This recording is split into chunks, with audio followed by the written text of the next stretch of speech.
어제 저녁에 얘기하기로는 끝까지 한번 가보자 그렇게 말을 했는데 아직 38문까지밖에 못했어요. 그렇죠? 그런데 이제 107문까지 가려면 오늘 굉장히 많은 이제 내용들을 우리가 다뤄야 되는데, 그래서 좀 전략적으로 이제 십계명이나 주기도문은 좀 간단하게 핵심적인 키워드를 이야기하면서 여러분들이 지속적으로 공부할 수 있도록 가이드라인을 제공하는 걸로 하고요. 그다음에 은혜의 수단에 대해서는 좀 이해가 필요합니다. 그래서 그거는 조금 시간을 투자하고, 그래서 이렇게 빠르게 한번 할 수 있는 데까지 하나님의 은혜를 의지하면서 가보도록 그렇게 하겠습니다. 이제 뭐 제가 그냥 질문을 바로 읽을 테니까 여러분들이 자동적으로 답을 읽어주셔서 시간을 좀 절약하도록 그렇게 해보겠습니다. 그러면 이제 십계명 해설부터 들어가도록 하겠습니다. 39문. 하나님께서 사람에게 요구하시는 의무는 무엇입니까?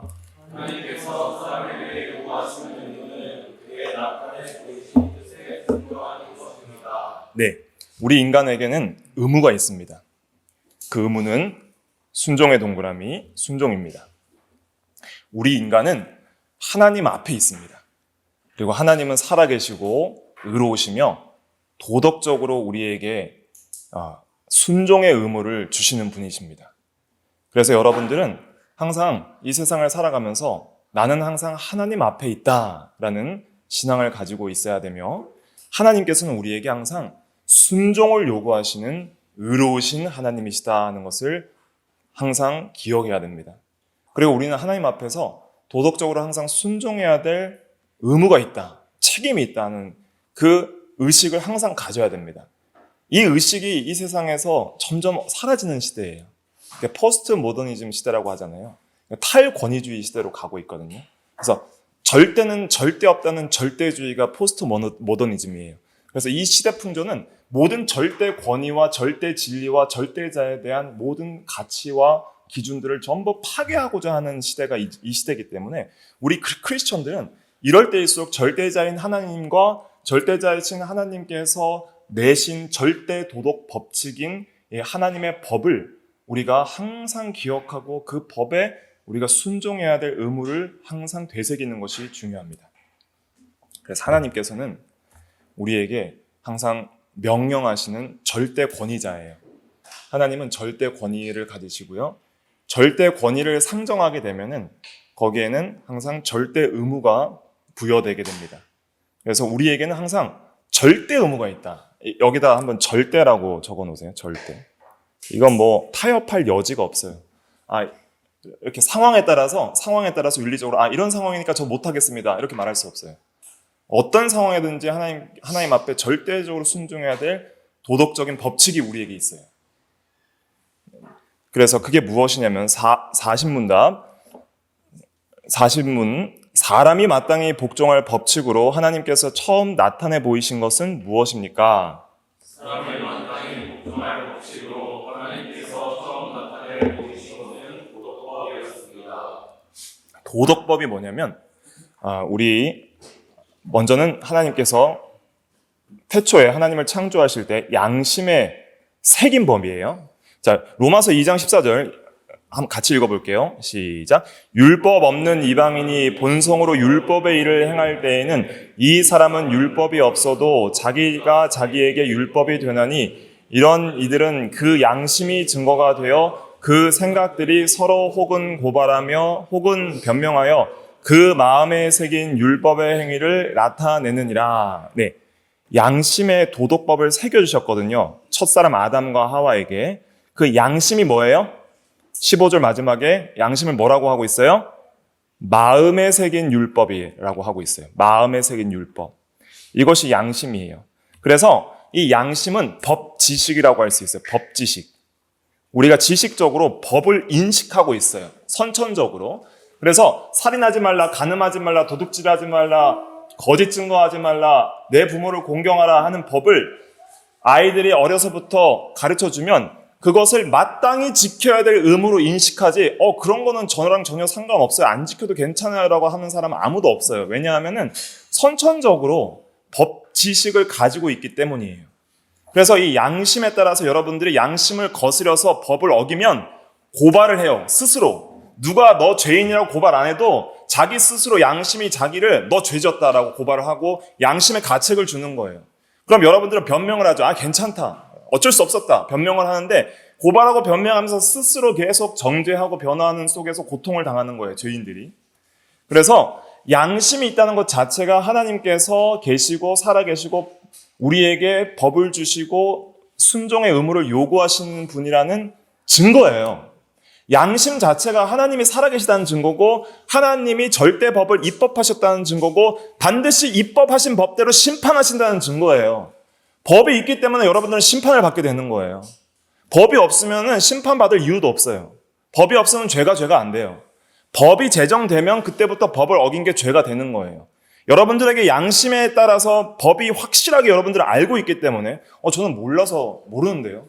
몰라서 저는 모르고 죄졌는데 이렇게 말할 수가 없는 거예요.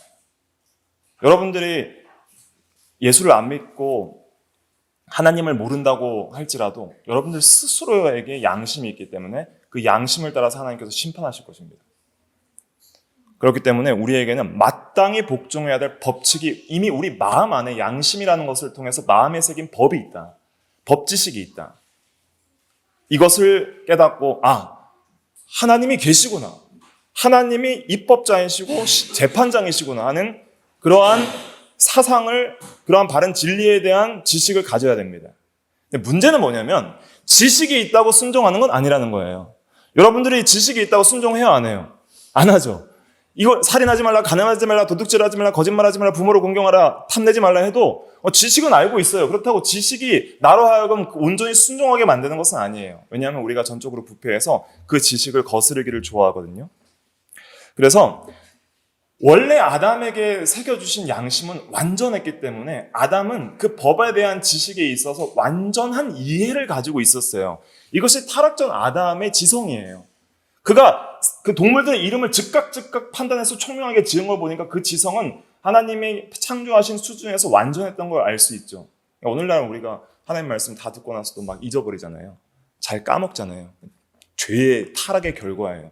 무지하고 자주 잊어먹는 것도 타락의 결과예요. 그런데 아담은 그런 게 없었어요. 완전한 지성과 그런 양심에 대한 이해가 있었어요.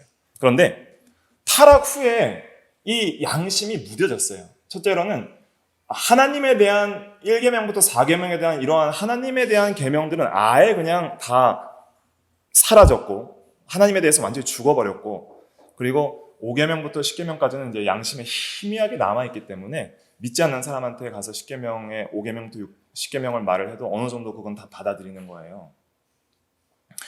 그래서 하나님이 타락한 죄인들이 양심의 법이 희미해져서 제대로 하나님의 법을 인지하지 못하니까 출애굽 이후에 하나님께서 구속하신 하나님의 백성들에게 모세를 통해서 시내산에서 다시 법을 주시는 거예요. 이 개념을 잘 이해하셔야 돼요.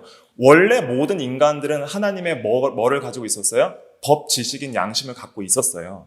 근데 이게 타락 이후에 이 마음판이 막 희미해지고 무뎌지고 지워져 있기 때문에 타락 이후에 구속하신 하나님의 백성들에게만 하나님께서 다시 복음으로 구원하신 백성들에게만 특별히 율법을 다시 주는 거예요. 그래서 이게 나의 법이다. 내가 거룩하니 너희도 거룩하라. 너희들은 원래 이렇게 살아야 하는 존재들이다. 그래서 다시 하나님의 형상대로 의롭게 살 수 있도록 그 법을 회복시켜 주신 것이 모세를 통해서 주신 율법이에요. 그래서 이 율법을 지켜서 행함으로 구원을 받으라고 주신 것이 아니라 이미 복음을 통해서 구원하신 구속하신 출애굽 백성들이 하나님의 백성으로 온전하게 의롭게 살아갈 수 있도록 그들의 생활의 규범으로 주신 거예요. 이해되시죠? 그래서 여러분들이 구원받는 것은 내가 거룩하게 살아서 행함으로 구원받는 게 아니라 오직 믿음으로 의롭다 하심을 얻고 오직 예수를 믿음으로 구원을 받는데, 구원받은 이후에는 어떻게 살아야 돼요? 어떻게 살아야 돼요? 법대로 살아야 돼요. 왜냐하면 우리가 왜 구원받았냐면 법대로 살게 하시려고 구원하셨기 때문에, 거룩함에 이르도록 부르셨기 때문에, 하나님의 법대로 온전히 순종하는 삶으로 우리를 구원하셨기 때문에 우리는 법대로 살아야 돼요. 법대로 살지 않으면 어떻게 될까요? 우리가 버림받아요, 안 받아요? 버림받진 않아요. 근데 사랑하시기 때문에 강력한 뭐가 있을까요? 징계가 있는 거예요. 징계. 그 징계는 우리로 하여금 다시 회개하고 순종하게 하시는 하나님의 은혜의 징계예요. 그러니까 징계받을까 봐 순종해야 되겠다 하는 것은 어떤 수준일까요? 어린아이 수준. 네. 여러분들이 이제 어릴 때는 좀 매를 대야 되잖아요. 아이 때는. 그래서 말 안 들으면 매도 때리고 타이려고 하잖아요. 근데 여러분들 지금 청년은 성인이 됐어요. 성인이 됐을 때는 부모님이 때려요, 안 때려요? 안 때리죠. 잘 훈계하고 교훈하고 타이르시죠. 그럼 여러분들이 어떻게 부모님의 말씀을 순종하게 돼요? 스스로 자원하여서 내가 참 부모님의 은혜에 보답하지 못하고 참 내가 부모님을 잘 사랑하지 못했구나. 내가 제대로 하지 못한 것이 너무 죄송하다. 마음의 양심의 가책과 또 은혜에 보답하지 못한 것을 돌이키고 이제 다시 감사함으로 순종하게 되는 거잖아요. 이런 거와 같아요. 그래서 어릴 때는 징계가 두려워서 우리가 순종을 하기도 해요. 그런데 믿음이 클수록 나 같은 죄인을 구원하시는 은혜가 이렇게 귀한데 내가 하나님 은혜에 보답하지 못한 게 너무 죄송하고 하나님의 사랑을 이 크신 은혜에 내가 보답하지 못한 게 너무 죄송하다. 그래서 하나님을 더 사랑하고자 해서 이제는 순종하게 되는 거예요. 죄를 지었을 때도 하나님의 마음을 아프게 한 것 때문에 우리의 마음이 아프지 책망받을까 봐 아픈 거는 그거는 이제는 점점점 이제는 초보적인 수준으로 가게 되고 그것보다는 더 장성한 사람들은 이제 하나님의 마음을 기쁘시게 하기 위해서 율법을 순종하는 자리까지 이르게 되는 것입니다. 그래서 하나님께서 원래 양심에 새겨진 율법이 희미해지기 때문에 다시 도덕법을 주셨다. 그 도덕법의 요약이 있어요. 그 주신 요약이 이제 십계명이에요. 41문. 그 도덕의 법칙이 요약되어 나타난 곳은 어디입니까? 도덕 법칙이 굉장히 방대한 분량을 커버하는데 그 요약이 십계명입니다. 그래서 십계명이 뭡니까 하면 도덕법 요약이다 이렇게 외우시면 돼요. 십계명이 뭐예요? 도덕법 요약. 요약의 동그라미 하시면 됩니다. 성경 전체는 약 40명의 저자가 약 1500년 동안 하나님의 감동으로 기록한 책인데 이 성경 전체 중에서 하나님이 직접 기록해 주신 문서가 있어요. 그게 뭘까요? 직접 기록해 주신 문서가 십계명이에요. 십계명은 하나님의 손가락이 없으시지만 그렇게 표현을 하신 거예요. 하나님이 직접 모세에게 돌판에 새겨주신 거예요. 그러니까 이 십계명이 굉장히 중요한 거예요. 하나님의 성품과 마음과 사랑과 그 다음에 하나님과의 우리의 관계와 모든 것이 담겨 있어요. 여기. 그래서 이 도덕법은 이제 도덕법 요약이 십계명인데 십계명에 강령이 있어요. 강령. 십계명에 또 요약이 있고 또 강령이 있는데 십계명의 강령은 무엇입니까?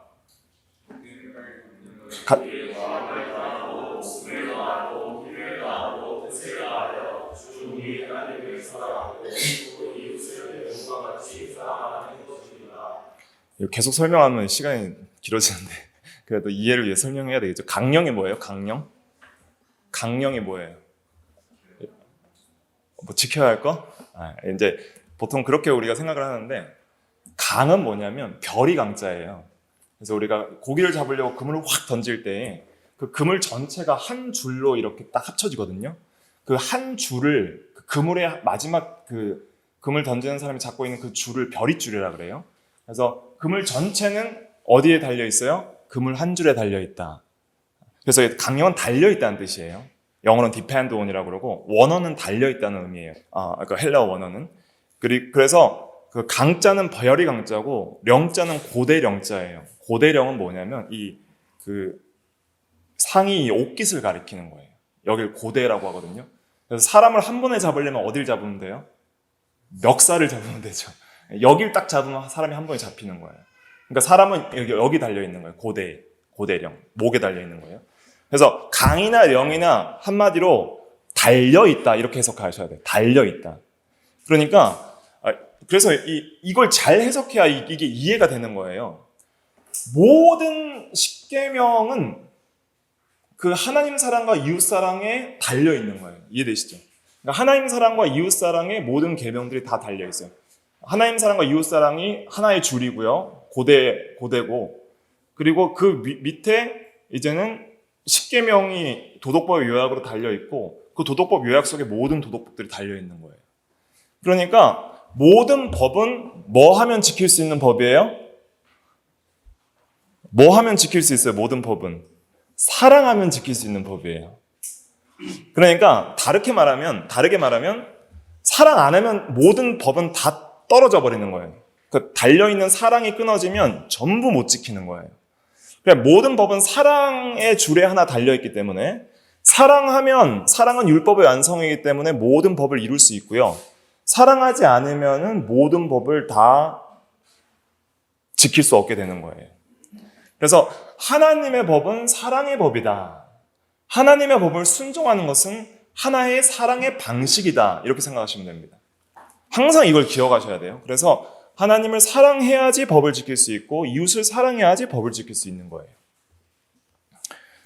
그래서 예수님께서 마태복음 22장 37절부터 39절까지 이렇게 말씀하셨죠. 같이 한번 읽어볼까요? 시작. 예수께서 이르시되 내 마음을 다하고 목숨을 다하고 뜻을 다하여 주 너의 하나님을 사랑하라 하셨으니 이것이 크고 첫째 되는 계명이요 둘째도 그와 같으니 내 이웃을 내 자신같이 사랑하라 하셨으니 이 두 계명이 온 율법과 선지자의 강령이니라.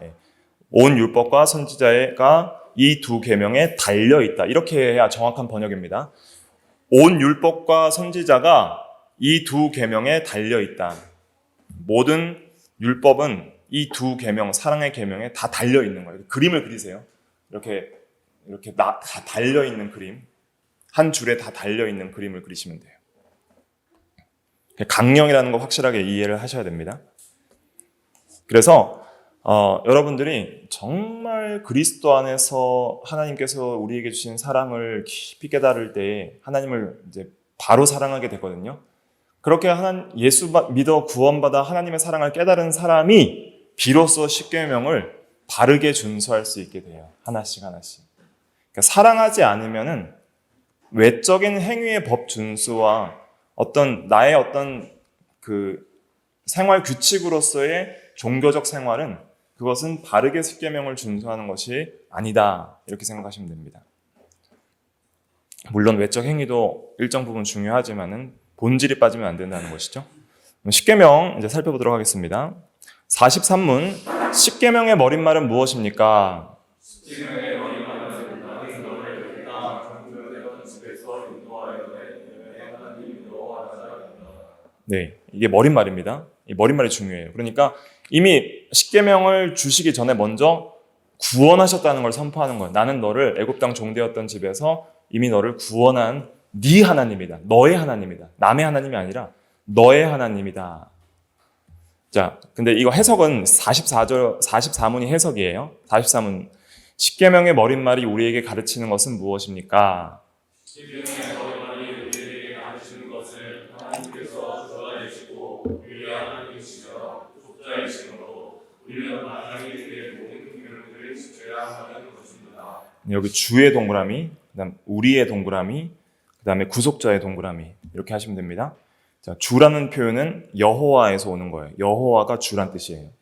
그다음에 나는 네 하나님이다 그랬으니까 우리 하나님이란 뜻이고요. 나는 너를 애굽 땅 종되었던 집에서 인도하여 낸이라 그랬으니까 이건 구속자란 뜻입니다. 이렇게 연결되는 거예요. 그래서 나는 너를 애굽 땅 종되었던 집에서 인도하여 낸 하는 구속자, 구원하셨다는 것이죠. 구속이라는 것은 노예된 상태에서 해방시켰다는 뜻이에요. 값을 치르고 핏값을 치르고 구속이라는 것은 값이 들어가고요. 노예 상태의 종의 상태에서 값을 치르고 그다음에 해방 이런 뜻입니다. 구속이라는 건. 그래서 노예 상태에 있는 자를 값을 치르고 노예를 사서 돈 주고 그 노예 값을 치르고 사서 그다음에 자유롭게 해줬다 이런 뜻이에요. 그래서 애굽 땅에서 종살이하던 이스라엘 백성들을 그 유월절 어린 양의 피값으로 대속한 것이죠. 피값을 통해서 이제 예수 그리스도의 피를 예표하는 그 피값으로 그들을 이제 종살에서 자유한 것처럼 우리를 죄와 사망과 마귀와 세상으로부터 자유하게 하셨다는 것이 구속의 의미입니다. 그래서 나는 너를 구속했기 때문에 너희는 십계명을 지켜야 된다. 또 나는 남의 하나님이 아니라 이젠 너의 하나님이기 때문에 너희는 십계명을 지켜야 된다. 그리고 나는 너희의 주님이기 때문에, 주라는 것은 임금이고 주인이라는 뜻이죠. 임금 주자, 주인 주자. 나는 너의 주인이기 때문에 너희는 십계명을 지켜야 된다. 이런 뜻입니다. 그런데 이 여호와가 왜 주라는 의미죠? 여호와는 뜻이 뭐예요? 여호와 이름의 뜻? 출애굽기 3장 14절에 보면 나는 스스로 있는 자니라 이거예요. 여호와는. 자, 생각해 보세요. 하나님만 스스로 있는 자예요. 그럼 나머지 모든 존재들은 뭐예요? 피조물이라는 뜻입니다. 하나님만 그러니까 주고 나머지는 종이란 뜻이에요. 하나님이 창조한 종들, 피조물. 그렇기 때문에 스스로 있다는 것은 주되심을 가리키는 거예요. 스스로 있다는 것은. 그래서 영어에서 이 여호와는 전부 롤드로 번역됩니다. 롤드. 주라고 번역해요. 왜 영어에서 롤드라고 하는지 그 이해를 하셔야 돼요. 왜 우리는 여호와라고 하는데 스스로 계신 하나님이 왜 주라고 하시지? 스스로 계신 분만이 그 위에 누가 없어요. 이해되시죠? 그 위에 다른 절대자가 없어요. 스스로 계신 분만 최고 권위자고 절대자예요. 그 밑엔 전부 다 피조된 종들이기 때문에 스스로 계신 분만 주가 되는 거예요. 논리적인 의미를 잘 이해하셔야 됩니다. 그렇기 때문에 주고 우리 하나님이고 구속자이기 때문에 마땅히 우리는 순종해야 된다는 절대 의무가 생기는 거죠. 그래서 십계명의 머릿말이 굉장히 중요한 것입니다. 45문 제1계명은 무엇입니까?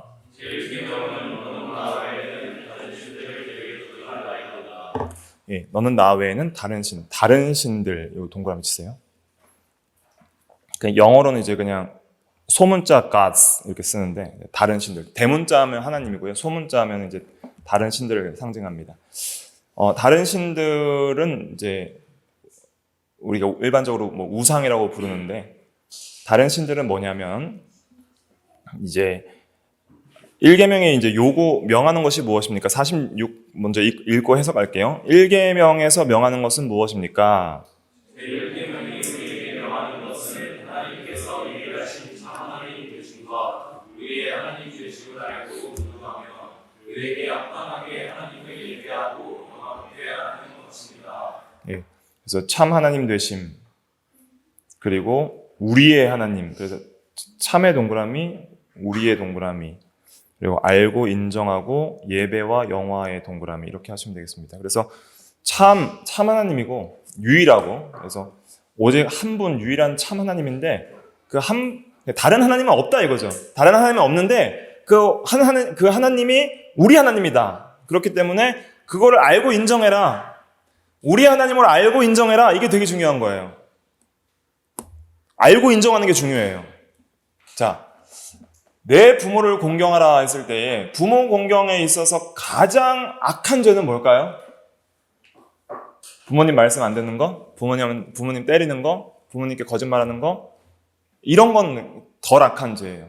가장 악한 죄는 부모를 부모로 알고 인정하지 않는 거예요. 네가 무슨 내 아버지냐? 네가 무슨 내 어머니냐? 난 더 이상 너의 아들이 아니다. 이렇게 해버리는 것이 가장 부모를 불경하는 죄예요. 그러니까 부모를 부모로 인정하지 않고 부부 사이에서 남편을 남편으로 인정하지 않는 것. 그것이 가장 악한 죄이거든요. 그래서 하나님께 대한 대신죄에서 가장 악한 죄는 참 하나님이고 우리의 하나님인데 나의 하나님을 나의 하나님으로 인정을 안 해버리는 거예요. 그게 1계명 어기는 거예요. 그래서 이런 죄들이 어디에 있냐면 하나님보다 이 다른 신들은 어떤 것이 다른 신이고 우상이냐면, 우상은 뭐냐면 하나님보다 더 사랑하는 거예요. 더 사랑하는 거고, 더 지배받는 거고, 더 두려워하는 거고, 더 의지하는 거예요. 여러분들이 하나님보다 더 사랑하고 의지하고 두려워하고 지배받는 것들이 있을 수 있어요. 그래서 디모데후서 3장에 보면은 말세에 고통하는 때가 이르니 사람들이 돈을 사랑하며 자기를 사랑하며 쾌락 사랑하기를 하나님보다 더 하며, 그래서 돈을 하나님보다 더 요즘에는 가치 있게 여기잖아요. 돈이 모든 걸 할 수 있으니까. 돈은 절대 권력의 상징이잖아요.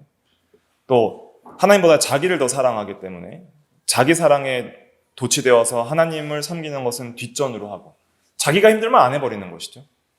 그리고 쾌락을 더 사랑하는, 이 세상의 즐길 것들을 하나님보다 더 사랑하는 거예요.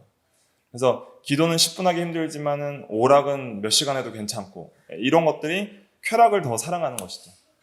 그러니까 너무 육체 중심이기 때문에 이런 내 안에 있는 다른 신들을 계속적으로 버리는 것이 중요해요. 그런데 여러분들에게는 전부 우상이 있어요. 저도 그렇고. 우리 안에는 매일매일 우상을 만들어내요. 뭔가 하나님보다 더 사랑하는 것들을 만들어내는 그런 악한 본성들이 있어요. 그것들을 이제 버리는 것이 중요합니다. 그래서 47문을 읽고 넘어가겠습니다. 제1계명에서 금하는 것은 무엇입니까?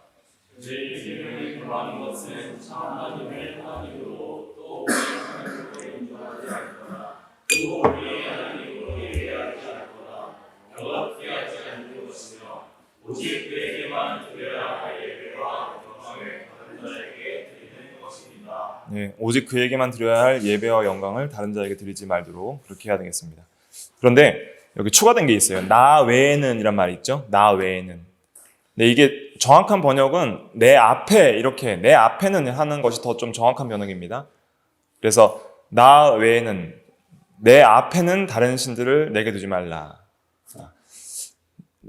48문 제1계명의 나 외에는 라는 말이 우리에게 특별히 가르치는 것은 무엇입니까?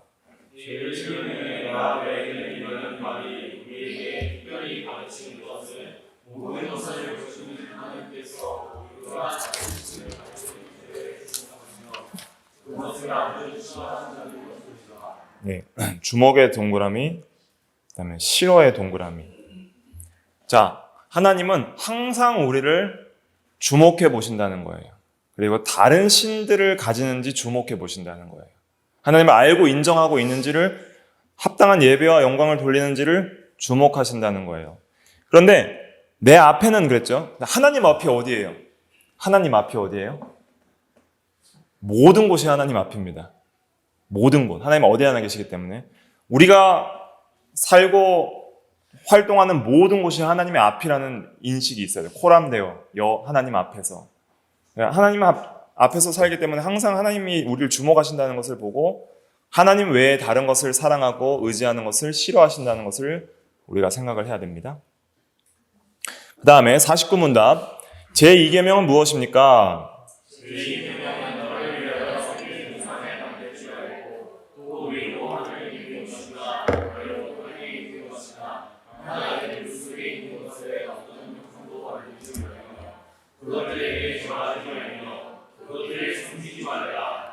나 내 하나님 여호와는 질투하는 하나님이시를 나를 미워하는 자의 죄를 갚되 아버지로부터 아들에게 상사에게까지 위대하노라. 나를 사랑하고 내 계명을 지키는 자에게는 천대까지 은혜를 베푸느니라. 네, 10계명은 다 외우셔야 됩니다. 전체를. 네. 그래서 매주 한 번 이상은 암송을 하셔야 되고요. 그래서 1계명은 뭐냐면 1계명은 그 예배의 대상이에요. 대상이 1계명이에요. 예배의 대상. 이 키워드예요. 이제 이것만 외우세요. 예배의 대상이 1계명이다. 그 다음에 2계명은 뭐냐면 예배 뭘까요? 이거는 예배의 방법이에요. 방법. 그래서 하나님을 예배하는 방식에 있어서 어떤 형상을 만들어서 예배하지 말라는 뜻이에요.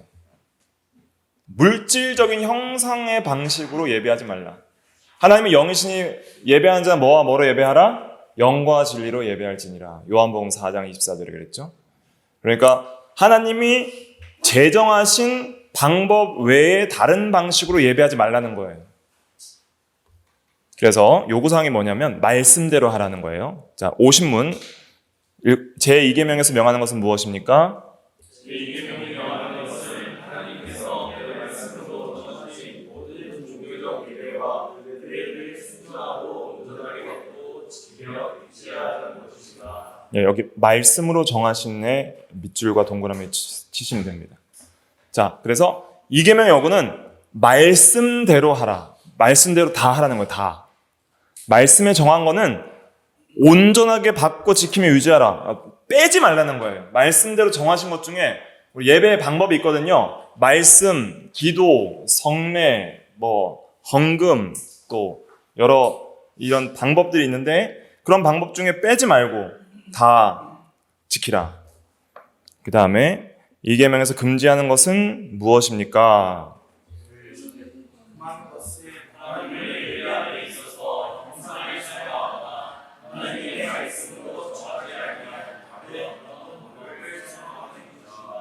예, 여기는 하나님의 말씀으로 정하지 아니한 다른 방법을 사용하는 것은 하지 말라는 거예요.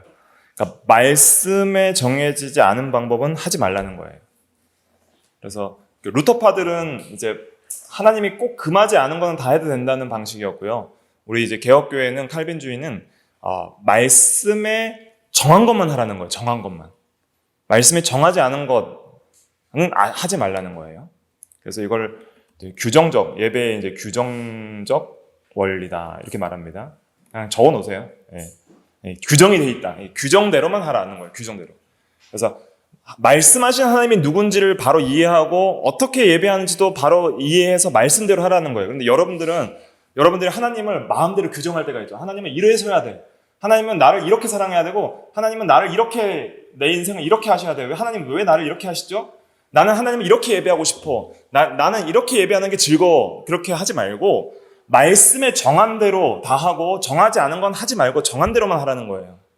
그래서 우리가 계속 예배를 개혁하는 게 굉장히 중요합니다. 나의 예배는 말씀대로 드려지고 있는지를 계속적으로 개혁하면서 우리의 부족한 부분들을 매일 개혁하면서 말씀대로 다시 우리를 새롭게 하는 것이 매우 중요합니다. 이 계명을 지켜야 52문 그냥 읽고 넘어갈게요. 제 2계명을 지켜야 할 이유는 무엇입니까?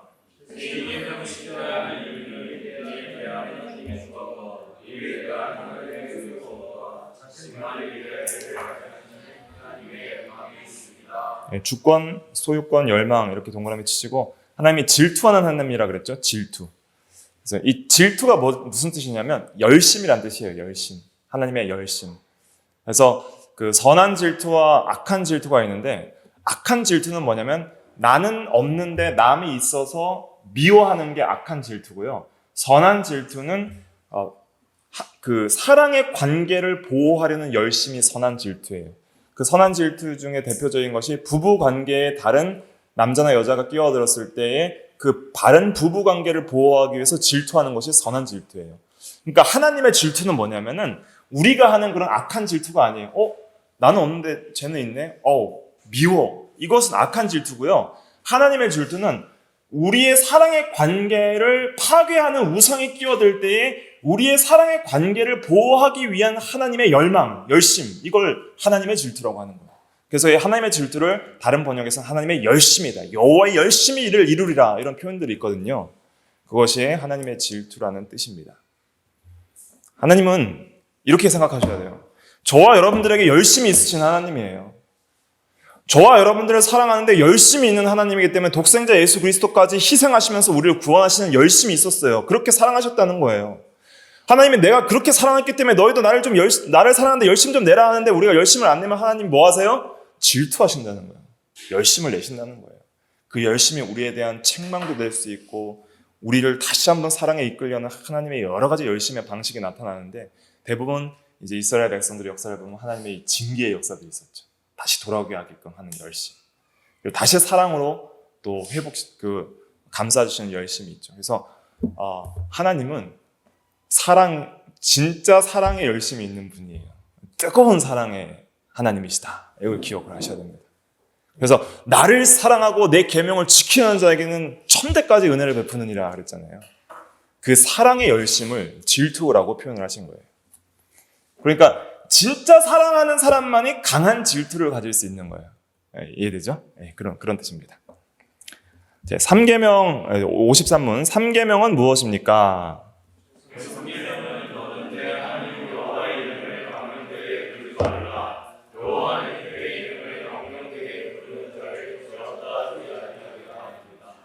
망령의 동그라미. 망령은 이제 국어사전적인 의미는 늙어 정신이 흐려서 말이나 행동이 정상을 벗어나는 데 있다 이런 뜻인데 그냥 여기서 어떤 의미로 썼냐면 영어로는 in vain이라고 하는데 헛되게 이런 뜻입니다. 헛되게 여호와 이름을 헛되게 부르지 말라 이렇게 해석하는 게 좀 쉬울 것 같아요. 망령이라니까 좀 어려워요. 그래서 여호와 이름을 함부로 헛되게 부르지 말라는 거예요. 예, 하나님의 이름은 하나님의 모든 것을 나타냅니다. 하나님의 모든 것을. 그래서 이제 3계명 요구사항 54문에서 좀 해설을 하고 있어요. 제 3계명에서 명하는 것은 무엇입니까?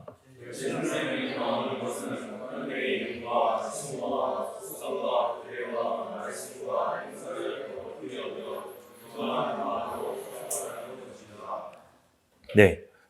여기서 이름, 칭호, 속성, 규례, 말씀, 행사에 동그라미 쳐주세요. 이걸 다 상징하는 거예요. 하나님의 이름은 이름, 칭호, 하나님의 속성, 성품, 규례, 말씀, 하나님 말씀하신 것, 그의 일하심까지 그 이름 속에 다 들어있어요. 여호와의 이름이 여러 가지가 있어요. 그 이름 속에 그분의 성품과 그분의 말씀과 행사 다 들어있는 거예요. 그래서 이름을 존경하는 마음으로 사용하라. 하나님의 이름을 함부로 부르지 말라는 거예요. 오늘날도 이렇게 그냥 너무 쉽게 그냥 뭐 이렇게 물건을 막 떨어뜨려 실수는 주여 이렇게 하는 경우 정말 주님을 의지하는 마음으로 부르는 건 괜찮은데 그냥 습관적으로 그냥 주여 이렇게 하는 그것은 좀 헛되다, 그죠? 좀 가볍게 부르는 것이다. 또 영어권에서는 뭐 Jesus Christ 이게 뭐예요? 맙소사 Jesus 이러면 뭐예요? 약간 이렇게 욕이 되는 거예요. 그리고 이제 뭐 오 마이 갓 이런 것 그것도 오 나의 하나님인데 그걸 헛되게 부르는 거예요. 감탄사로. 이런 것들이 3계명을 전부 어기는 겁니다. 그러니까 이런 것들은 하나님의 이 칭호에 대한 존경심이 없는 거예요. 그러니까 하나님을 지극히 존경하고 사랑하면은 함부로 부르지 않아요. 자, 여러분들의 아내나 남편을 이제 나중에 이렇게 결혼하지 않으신 분들도 아내나 남편이 이렇게 이제 있을 때 아내나 남편에 대해서 함부로 부를 수 있어요? 없잖아요. 가장 사랑하고 존경하는 애칭으로 부르는 거예요. 여보, 뭐 자기, 당신 아니면 각자만의 애칭으로 이렇게 불러야지 함부로 막 이렇게 부르는 그것은 바른 사랑의 관계가 아니에요. 그러니까 서로 사랑할수록 서로 또 친구 간의 관계도 그래요. 여러분들 교회 안에서 어떤 우정도 그래요. 정말 친할수록 막 너무 함부로 대한다라고 생각하시면 안 돼요. 친할수록 좀 존중해줘야 돼요. 허물이 없이 지내는 건 좋지만은 서로 존중하는 것이 굉장히 중요하다. 이런 것들을 우리가 생각을 해볼 수 있습니다. 자, 55문 읽고 넘어갈게요. 제3계명이 금하는 것은 무엇입니까?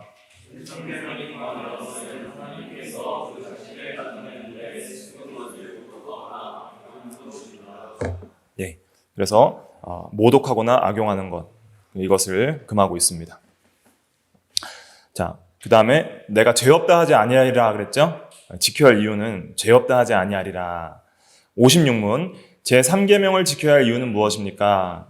제3계명을 지켜야 할 이유는 이 계명을 범하는 자가 유혹 사람의 것을 피할 수 있을지라도 주 우리 하나님은 법처럼 그의 공의로우신 심판을 이끌어도 버려주시지 않을 것이기 때문입니다. 죄 없다 하지 아니하리라. 사람의 형벌은 피할 수 있지만 하나님의 형벌은 피할 수 없을 것이다. 아주 두려운 말이죠. 그래서 우리가 잘 지켜야 됩니다. 자, 57문 4계명은 무엇입니까?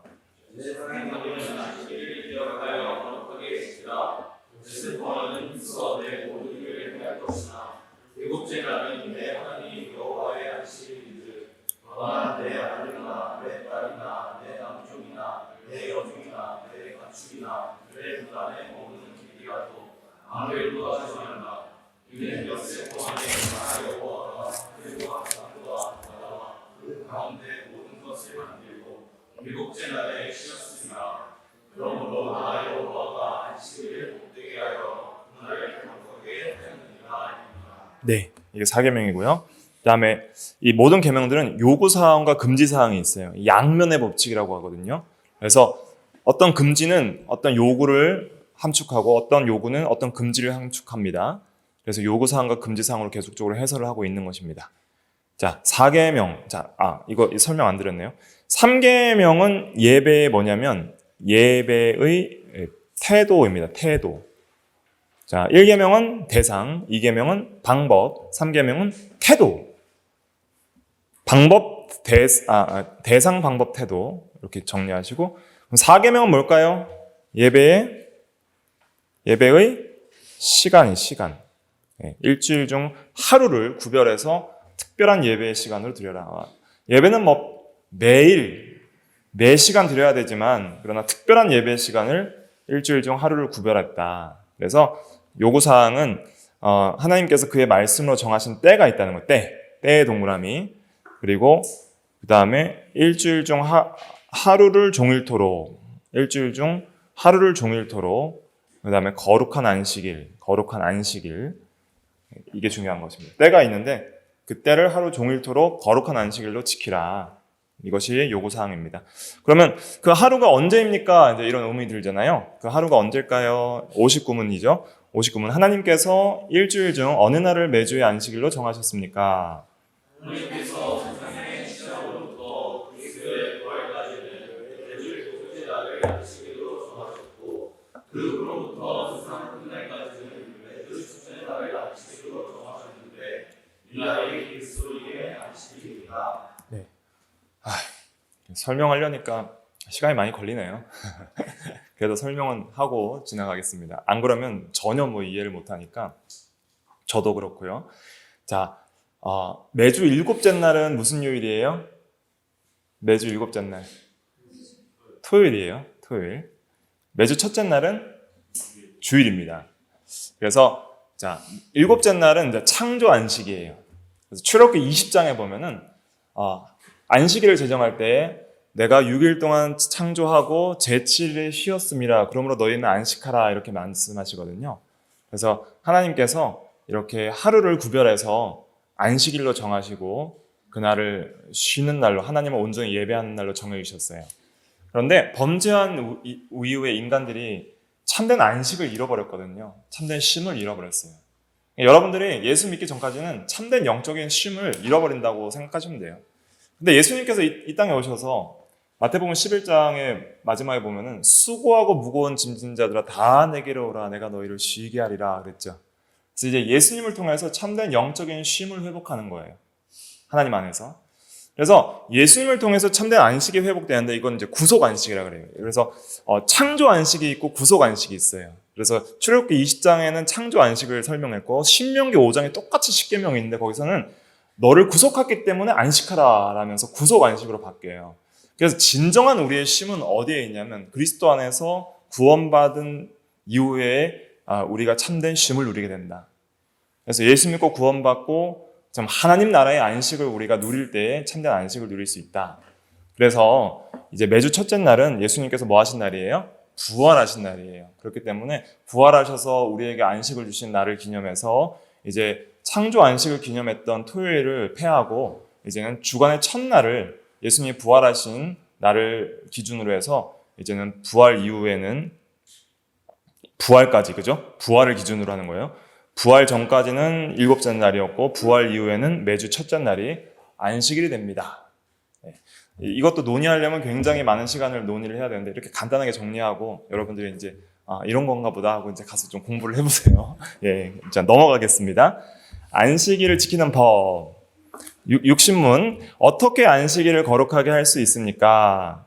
안식일을 거룩하게 하는 것은 그날 종일을 거룩하게 신고할 것이며 다른 날에 정당한 세상일과 돌아가지고 줄 것이고 그 모든 시간을 하나님께 드리는 누적 사적 예배에 사용하되 다만 의미한 일과 자비를 베푸는 일에 사용할 수 있습니다. 네, 쉼의 동그라미.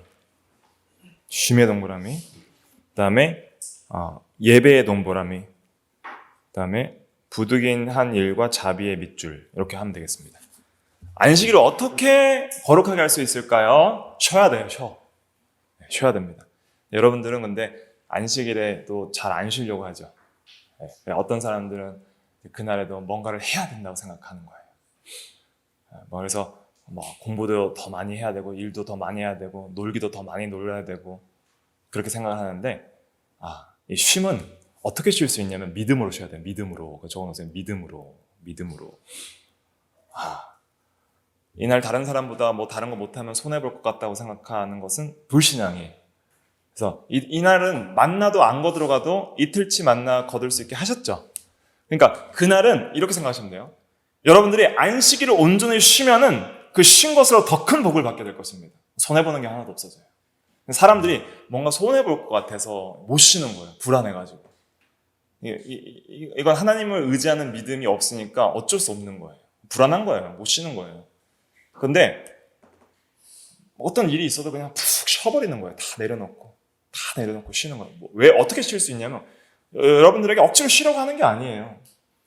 정말 쉼이 필요하니까 쉬려고 하는 거예요. 하나님께서. 너희들은 쉼이 필요하다. 내 안에서 쉬어라 좀. 근데 여러분 쉬는 게 좋아요? 일하는 게 좋아요? 쉬는 게 좋잖아요. 근데 뭐 그렇게 일을 하려고 해요. 네.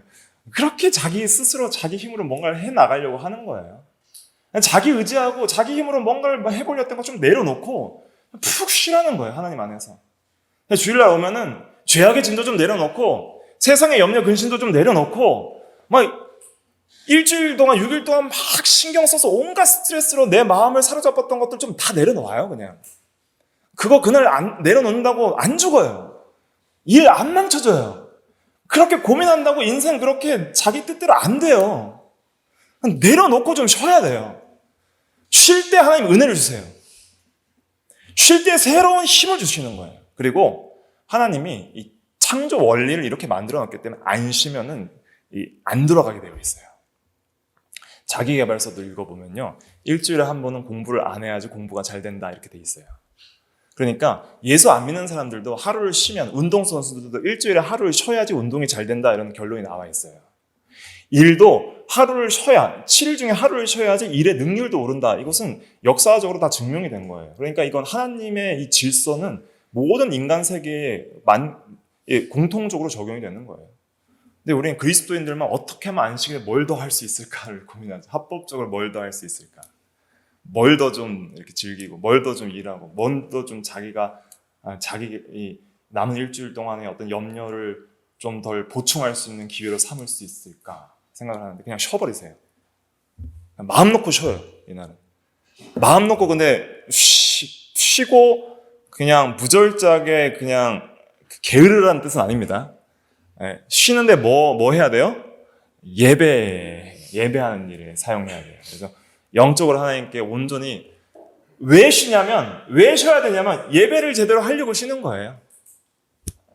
출애굽할 때 모세가 바로에 가서 바로요, 우리가 지금 이스라엘 백성들 다 데리고 나가야 됩니다. 왜 나간다 그랬어요? 예배하러 나간다 그랬어요. 예배하러. 그러니까 쉬러 나가는 거예요. 이제 그 노예살이에서 쉬어야 돼요. 노예살이 그만해야 돼요. 벽돌 굽는 일도 그만해야 돼요. 왜? 그걸 그만해야지 나가서 예배할 수 있기 때문에. 그러니까 세상에 종노릇하고 세상에 염려 근심하고 세상에 하루 종일 사로잡혔고 여러 가지 고통 근심 여러분들이 많이 있잖아요. 각자마다. 좀 이제 안식일에는 마음 편하게 다 내려놓으세요. 뭐 손해가 나는 것도 그냥 신경 쓰지 마세요. 그러면은 하나님이 다 채워주십니다. 네, 이걸 믿음으로 한 사람만이 경험하게 돼요. 이런 거는 이 은혜들은. 근데 오늘날은 이러한 믿음이 잘 없어요. 하나님의 절대 주권과 하나님 모든 것을 섭리하시고 모든 것 우리의 생사업을 다 책임지시고 쉬는 자에게 거룩하게 지키는 자에게 복을 주실 것이라는 믿음이 없어요. 내가 뭘 해야 되겠다고 생각하는 거예요. 그러니까 쉬는 날도 못 쉬는 거예요. 그러니까 제발 좀 푹 쉬세요. 그래서 저는 고등학교 때도 주일은 공부를 안 했습니다. 왜냐면 쉬려고. 얼마나 좋아요. 밤새도록 잠도 못 자고 공부하다가 주일 땡 되면 그냥 쉬어버리는 거예요. 푹. 공부 안 해요. 내일 시험이라도 공부 안 해. 또 뭔 일이 있어 안 해. 왜? 그날 쉬어야 되니까. 그러면은 너무 좋은 거예요. 걱정 근심 다 그냥 하나님께 다 맡겨버리세요. 그럴 때 하나님이 신기하게 여러분들의 삶을 선을 이루는 길로 인도하는 놀라운 은혜의 역사를 보게 될 것입니다. 근데 이거 안 쉬면은 여러분들이 평생 수고하고 무거운 짐 지고 사는 거예요. 예수님이 수고하고 무거운 짐 진 자들 다 내게로 오라 내가 너를 쉬게 하리라 그랬는데 쉬기 싫습니다. 내가 좀 해야 되겠습니다 하고 이제 일을 하는 거예요. 그러니까 쉼이 없는 거예요. 그렇다고 내가 이렇게 쉬니까 다른 사람 안 쉬는 거 뭐 정죄하고 하라는 뜻은 아니에요. 네. 자기가 자기의 어떤 믿음의 자유대로 자유롭게 쉬는 거예요. 또 부득이한 일, 생명에 관련된 일이나 자비를 베푸는 일이나 부득이하게 해야 될 일들도 할 수 있어요. 자, 집에 갑자기 불이 났어요, 예배 시간에. 그럼 어떻게 해요? 나는 쉬고 소방관 보고 끄러 가야 돼. 내가 가서 꺼야 돼. 내가 가서 다른 사람의 쉼을 방해하면 안 돼요. 내가 가서 그런 일도 해야 되고, 다른 사람의 안식을 해치면서까지 나의 안식을 취하는 것은 또 하나님의 방식이 아니에요. 하나님의 명령이 아닌데, 여러 가지 부득이한 일들이 있을 수 있어요. 하지만은 그런 것이 없을 때는 온전히 믿음으로 쉬어라. 그래서 믿음으로 쉬는 거예요. 믿음으로. 이게 중요합니다. 믿음이 있어야 쉬는 거예요. 계속 길어지네요. 자, 제 61문 같이 제가 읽을게요. 제 4계명에서 금하는 것은 무엇입니까?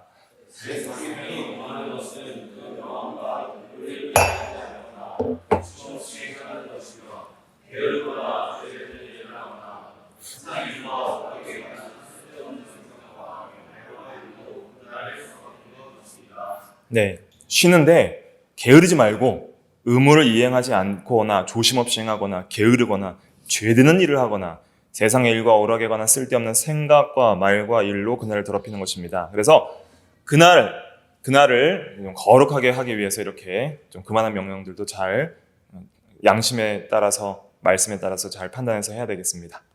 자, 62문 제 4계명을 지켜야 할 이유는 무엇입니까? 제 4계명을 지켜야 할 이유는 하나님께서 우리 자신의 사업을 위하여 대출 엿새를 허락하셨고 제7일을 자신의 특별날로 주장하셨고 신이 모범을 보이셨고 또한 안식일을 주셨기 때문입니다. 네, 여러분들 생각해 보세요. 안식일이 6일이에요. 그리고 일하고 놀 수 있는 날 하루예요. 그러면 좀 억울해요, 안 억울해요? 그냥 우리말로 조금 너무 하시다라고 생각할 좀 여지도 있죠. 그렇게 생각하면 안 되지만은 근데 하나님께서 자비로우셔서 6일이나 주셨어요. 일도 하고 너희 자유롭게 쓰라고 6일 주셨고 단 하루만 안식일로 지키라고 하셨기 때문에 하나님의 어떤 자비와 사랑이 있기 때문에 단 엿새나 주셨기 때문에 엿새 동안 힘써 일하라 그랬죠. 제대로 힘써 일하고 그래서 이렇게 생각하시면 돼요. 엿새 동안 제대로 안 하니까 7일까지 뭔가를 하려고 하는 거예요. 엿새 동안 모든 걸 잘 하면은 7일은 온전히 지킬 수 있다. 이렇게 생각하시면 되겠습니다. 일단 5계명부터는 좀 빨리 할 수 있을 것 같아요. 63문 5계명은 무엇입니까?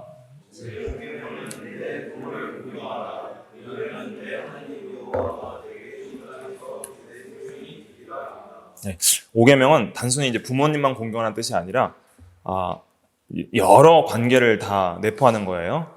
63은 제 5계명에서 명하는 것은 무엇입니까? 제 5계명이 명하는 것은 각자가 들으면 여러 기준과 관계에서 윗사람 아랫사람 또는 동등한 사람으로서 하나님의 명령을 지켜줄 것과 자신의 소유를 다하는 것입니다. 예, 윗사람의 동그라미, 아랫사람의 동그라미, 동등한의 동그라미. 그래서 윗사람에 대한 관계, 그래서 그 명예와 도리, 요거 동그라미 치시면 됩니다. 그래서 관계에 있어서 윗사람이나 아랫사람이나 동등한 사람에 있어서 관계에 있어서 명예를 지켜주고 할 도리를 다하라는 명령이에요. 그래서 이 모든 관계의 도리를 다하라는 명령이 5계명입니다. 그래서 확장되는 거예요. 자, 65문 5계명에서 금하는 것은 무엇입니까? 5계명이 금하는 것은 여러 가지 지위와 관계에 있는 각 사람에게 정과 의무를 소홀히 하거나 없애는 것입니다. 그래서 먼저 부모와 자식과의 관계, 또 부부 간의 관계, 그리고 부모가 자녀에게 하는 그런 아랫사람에 대한 관계, 또 직장에서 상사와 직원의 관계, 또 이런 세상에서 그런 그 대통령과 이런 권력기관과 또 시민의 관계, 이 모든 관계를 다 포함하는 것입니다. 5계명은 이제 정치까지 또 다 포함을 하는 거예요. 그래서 5계명에서 이제 기독교 정치학이 나오는 거예요, 여기서. 기독교 윤리학에서 이제 들어가면은. 우리가 교회에서도 정치도 잘 가르쳐야 됩니다. 기독교 정치. 기독교적인 보수적 정치관이 있어요. 그 다음에 66문 제 5계명을 지켜야 할 이유는 무엇입니까?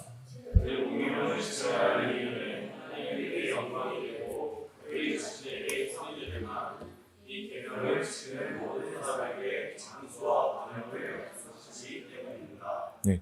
그래서 내 부모를 공경하라 그리하면 내 하나님 여호와가 내가 준 땅에서 내 생명이 길리라. 장수죠.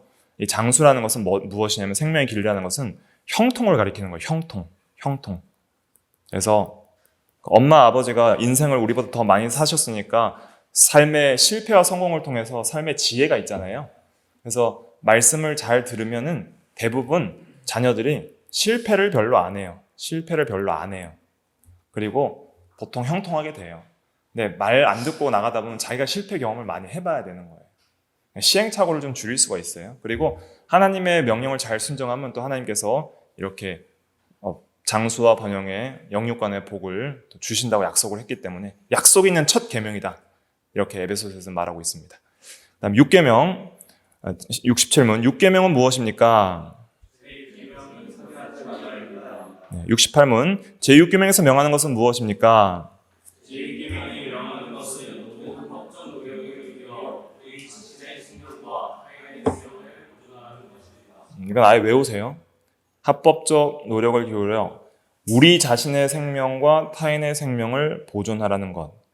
그러니까 쉽게 말하면 내 생명과 남의 생명을 보존하기 위한 모든 합법적 노력을 다하라. 모든 합법적 노력. 여기 중요한 거예요. 모든 합법적 노력의 네모. 그래서 내 생명도 그냥 살인하지 말라는 것은 이거예요. 살인하지 말라는 것은 단순히 남을 죽이라는 명령이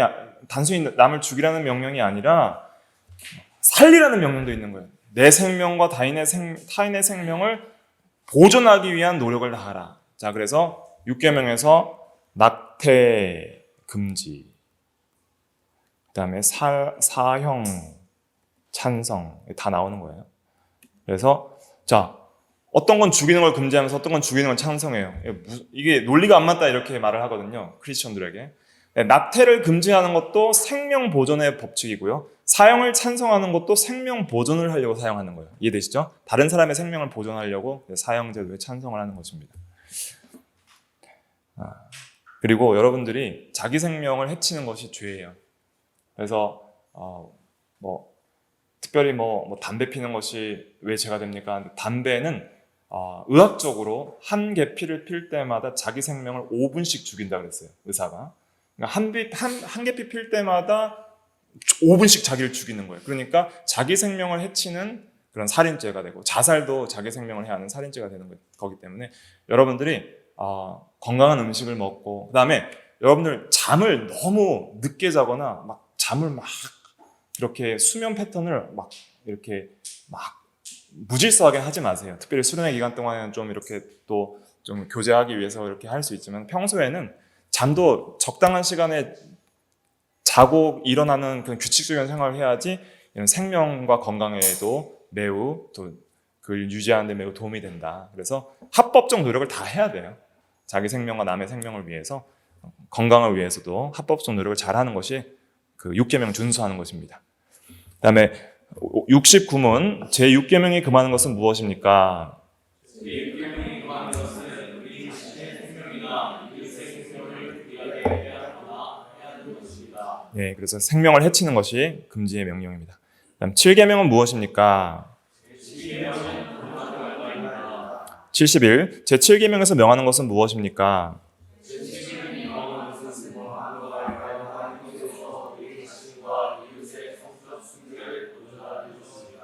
네, 그래서 마음, 말, 행동에 동그라미 치시고요.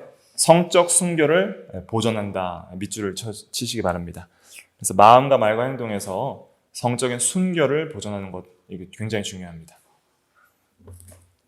그 다음에 그래서 간음이 뭐냐 이렇게 물어보거든요. 간음이 뭐냐? 그러면 그 합법적 부부 관계 외의 모든 성 관계를 이제 간음이라 할 수 있어요. 합법적 부부 관계 안에서의 성이라는 것은 굉장히 하나님께서 주신 아름다운 거예요. 성은 굉장히 아름답고 선하고 귀한 것이고 그런데 이 타락 이후에 이것이 다 파괴됐어요. 불법적으로 사용을 하다 보니까 이것이 이제 아주 음란하게 되고 우리에게 큰 고통을 주는 것이 됐죠. 그래서 여러분들이 청년의 때일수록 이 성적 순결을 보존하기 위해서 또 혼전 성관계나 이런 것들을 우리가 금하도록 애를 많이 써야 되고요. 또 특별히 이 경건한 부부와 가정을 이루기를 열망하셔야 됩니다. 경건한 가정, 경건한 부부, 경건한 자녀의 가정을, 오늘날 가정이 다 무너지는 시대가 되고 있거든요. 그래서 가정을 회복하는 어떤 그런 경건한 열망을 가지시기를 바라고, 또 이런 부분에 있어서 하나님의 은혜와 도우심을 구해야 되겠습니다. 제7계명 27절 72문답 제7계명에서 금하는 것은 무엇입니까? 제7계명이 금하는 것은 모든 중수하지 않는 생각, 마음으로부터 음욕을 품는 자는 그 마음에 이미 가늠하였느니라. 또 말과 행동에서 오늘날 쓰는 그런 모든 음란한 말들을 우리가 다 배격하고 나가야 됩니다. 다음 73문 제8계명은 무엇입니까? 74 제8계명에서 명하는 것은 무엇입니까? 8계명이 명하는 것은 주와 이웃의 부와 자산을 도덕하게 하고 중지시키지 않는 것이다. 8계명은 단순히 도둑질하지 말라는 것이 아니라 적극적으로 일하라는 거예요. 일하라. 그래서 훔치지 말고 우리와 이웃의 부와 재산을 합법적으로 얻고 증진시키라는 것. 일하라. 일하기 싫거든 뭐 하지도 말라? 먹지도 말라. 일하라는 거예요. 적극적인 명령은 합법적 증진. 합법적 증진. 그 다음에 75문 제8계명에서 금하는 것은 무엇입니까?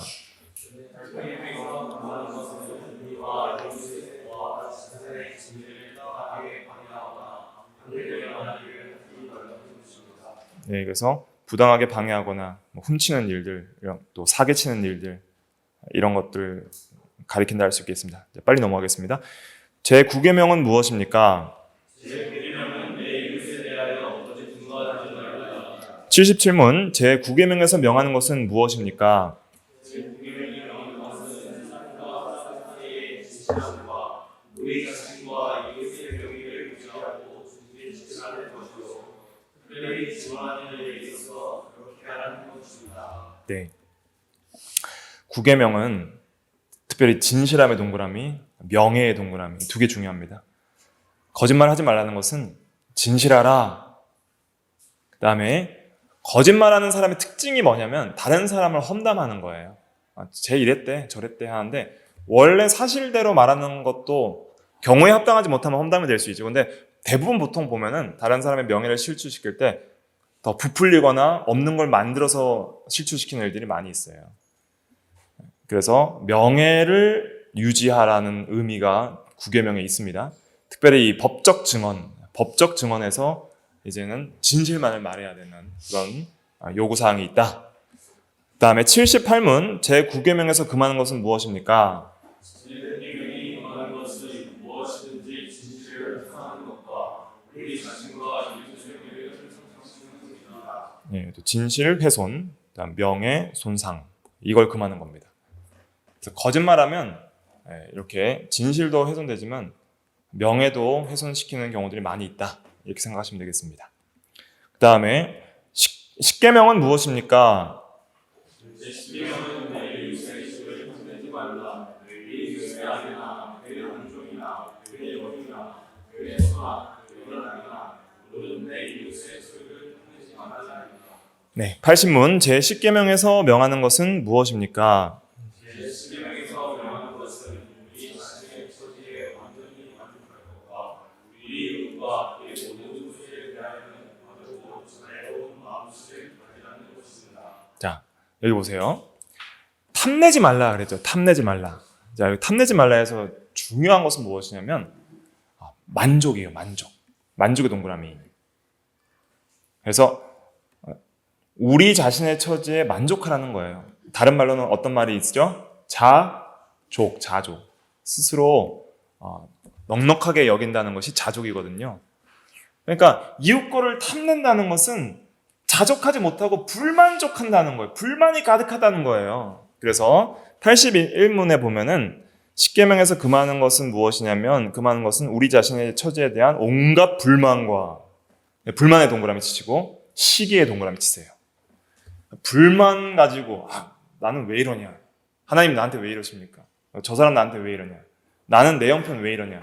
항상 돈 없는 거 불평하고 뭐 나한테 부족한 거 불평하는 거 이런 것은 탐내지 말라는 계명을 어기는 겁니다. 또 시기, 이웃이 잘 되는 것을 시기하는 거. 나는 안 그런데 쟤는 왜 이렇게 잘 되지? 밉다. 이것이 시기거든요. 기뻐하지 못하고 원통이 여기고 이웃 것에 대한 부당한 행동과 감정을 가지는 것이 탐내지 말라는 계명을 어기는 것입니다. 그래서 우리 이웃과 그의 모든 소유에 대해서 바르고 자애로운 마음씨 네모 박스 해주시면 좋을 것 같아요. 바르고 자애로운 마음씨. 그래서 남이 잘 될 때마다 항상 우리가 칭찬하고 기뻐해주는 마음씨를 가져야 됩니다. 중요한 것입니다. 그 다음에 82문 거의 다 왔어요. 이제 쉽게면 거의 다 왔습니다. 82문 하나님의 계명을 온전히 지킬 수 있는 사람이 있습니까?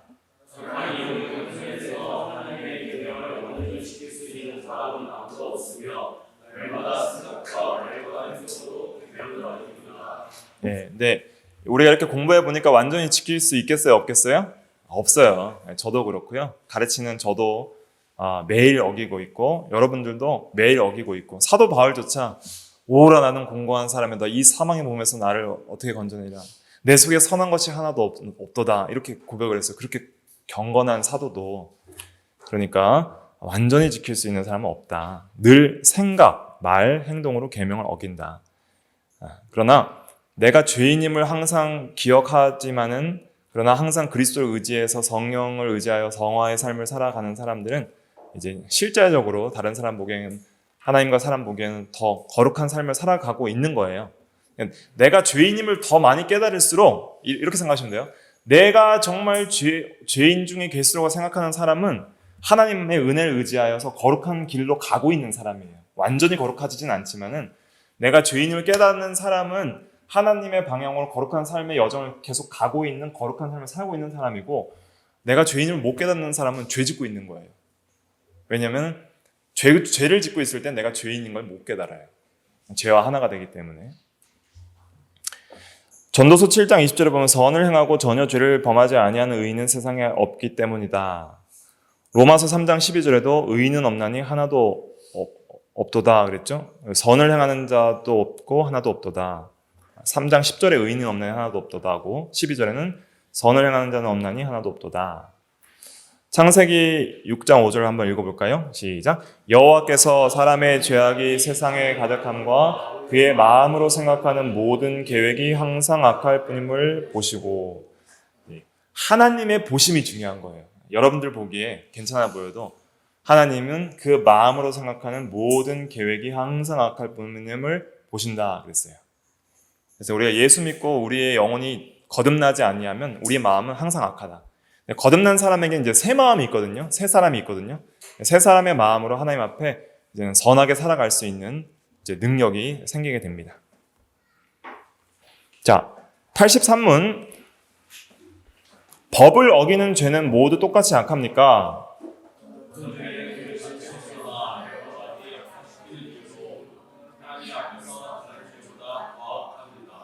예, 간음죄는 이제 마음의 간음죄도 있고 실제적인 행함의 간음죄도 있잖아요. 뭐가 더 클까요? 행하는 게 더 큰 죄예요. 예. 그 다음에 살인죄도 형제를 미워하는 것도 살인죄라 했지만 진짜 죽이는 건 더 큰 죄예요. 그러니까 죄의 경중이 있다는 걸 기억하시고 더 큰 죄는 더 큰 심판을 받는다는 걸 기억해야 됩니다. 하나님께서도 다른 큰 가증한 일을 보리라. 더 큰 죄가 있다 말씀하셨어요. 그럼 이제 죄에 대한 형벌이 뭐냐? 83은 모든 죄에 마땅히 받을 형벌은 무엇입니까? 모든 죄에 마땅히 받을 형벌은 형세와 내세에서 하나님의 진노와 저주를 주시다. 네, 그래서 현재적으로도 고통을 받고요, 내세 영원한 고통을 받게 됩니다. 진노와 저주를 받는 것입니다. 그래서 이 죄의 형벌에 있어서 이렇게 생각하시면 좋아요. 여기 이제 요리문답과 별개로 제가 좀 정리를 해드리면 형벌은 이게 상실이 있고요. 상실. 그리고 부과가 있어요. 부과. 그래서 이 고통, 고통은 부과가 되고요. 그다음에 좋은 것, 좋음은 다 상실이 돼요. 그래서 부자와 나사로의 비유에 있어서 부자는 이 세상에서 막 포도주를 연락하면서 온갖 즐길 걸 즐기면서 매일 잔치를 벌였지만 죽어서 지옥에 갔을 때 뭐 한 방울을 못 먹었어요? 물 한 방울 못 먹었어요. 좋은 게 다 상실돼요. 자, 여러분들에게 좋다 하는 것이 다 상실되는 것이 죄의 형벌의 한 측면, 상실의 측면이에요. 그래서 지옥은 왜 고통스럽냐면 좋은 게 다 없어요. 하나님도 없고 하나님의 모든 선하심도 다 떠나는 거예요. 그래서 나를 떠나 그랬죠. 나를 떠나가 상실, 적어놓으세요. 상실이고요. 그 다음에 영원한 불에 들어가라. 부과, 고통의 부과. 고통은 부과되고 좋은 건 상실되고 이게 형벌이에요. 여러분들이 죄를 지으면 현세에서도 좋은 게 다 사라질 거예요. 하나님에 대한 은혜와 사랑과 평안과 이런 것들, 마음의 상실, 마음의 고통, 그 다음에 육체적 상실, 육체적 고통. 영적 상실과 고통, 육체적 상실과 고통, 이 두 가지가 다 따릅니다. 그러니까 죄가 좋아요, 안 좋아요? 안 좋다. 죄를 짓지 말아야 되겠습니다. 시간이 이제 약속한 시간이 4분이 남았어요. 그래서 은혜의 수단 이걸 해야 되는데 제가 교만했던 것 같아요. 회개합니다. 저의 인간의 부패성을 따라서 참 교만하게 107문까지 할 수 있다는 그 교만을 회개하고 하나님 앞에 겸손히 다시 한번 자기를 돌아보고 다음부터 좀 더 시간을 좀 더 할애를 하든지 해야 될 것 같아요. 이 은혜 수단 하려면 뭐 더 할 수 있는데 무리일 것 같아요. 이렇게 해버리면 또 무리가 되고 여러분들도 이제 시간이 다 갔으니까 조금 일찍 마치는 게 또 은혜롭잖아요. 네, 그래서 여기서 마치면 좋을 것 같고 이제 나머지는 또 기회가 되는 대로 또 여러분들 관심을 가지시고요.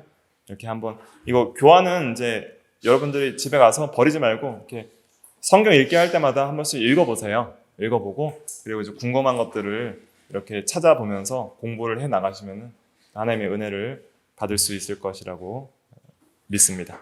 그럼 제가 기도하고 이제 모든 특강을 마치도록 하겠습니다. 기도하겠습니다. 거룩하신 하나님, 은혜와 사랑을 감사합니다. 하나님께서 작정과 섭리 가운데 이 귀한 또 교리 수련회를 이곳에 개최하게 하시고 또 하나님의 사랑하는 자녀들을 모아주셔서 하나님의 진리의 말씀과 또 위대한 신앙의 유산인 소율의 문답을 가지고 하나님의 진리에 대한 중요한 체계적인 지식들을 좀 정리할 수 있는 기회를 주심을 감사합니다. 우리가 배운 바 말씀을 흘러 떠내려 보내지 않게 하시고 마음에 간직하고 더 힘써 그 진리를 상고하고 공부하고 우리 마음속에 새겨서 적용하여서 하나님이 주신 은혜에 감격하여 이제 믿음으로 행할 바 율법의 교훈의 법을 온전히 순종해 나감으로 하나님을 기쁘시게 하고 그를 영원토록 즐거워하며 하나님을 영화롭게 하는데 인생의 최고의 목적을 성취하는 저희들 다 될 수 있도록 은혜를 베풀어 주시옵소서. 모든 일정 이후에 정리하고 돌아가는 가운데도 하나님이 형통한 길로 인도하여 주시고 각자의 삶의 터전 가운데서도 주의 성령께서 늘 은혜와 평강과 진리 가운데로 인도하여 주시옵소서. 감사하며 주 예수 그리스도의 이름으로 기도하옵나이다. 아멘.